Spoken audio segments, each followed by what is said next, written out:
And I think that's part of the reason why we do it, why we write, and why we read. It's Yeah. because there's an alchemy that's happening. There's a shift, however long it lasts. Sometimes you can read something or write something that changes you forever. Yeah. It alters your behavior, and sometimes it's temporary.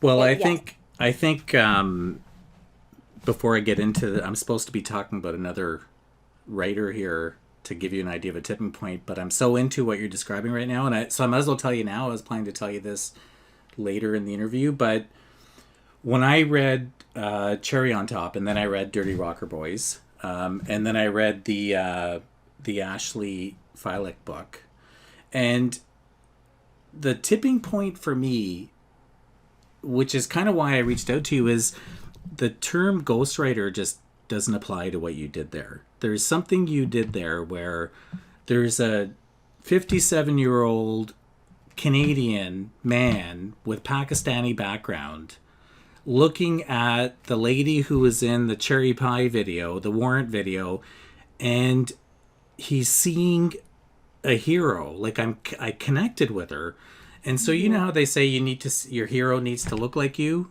so you have someone to look up to. I don't see it that way.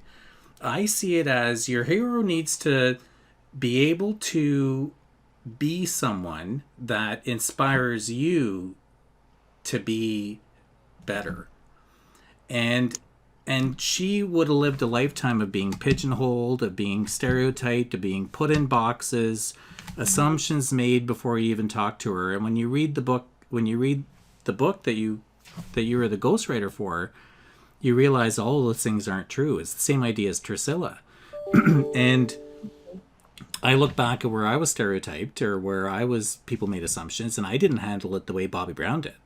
If I could handle it 1/10 of the way Bobbi Brown did, like including that dash of humor, Yeah. I'd be a different person. I'd like that. She's my hero.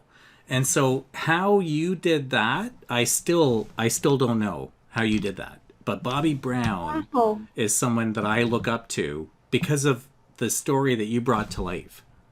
That is just that you just made my year. I mean, that to me is everything I could ever hope for.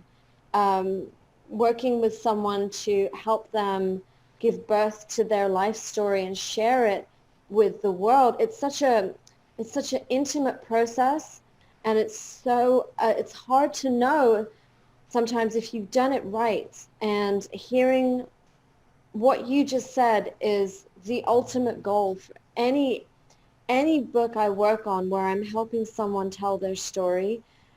If I can, if I can help that story seem accessible and relatable to all manner of people, if there's a universality that I can tap into with my client, then I'm doing my job right. So this is thank you so much, really. That means so much to me to hear you say that, and and the way you expressed it was very touching. So Well, I will let Bobby know. from the bottom of my heart,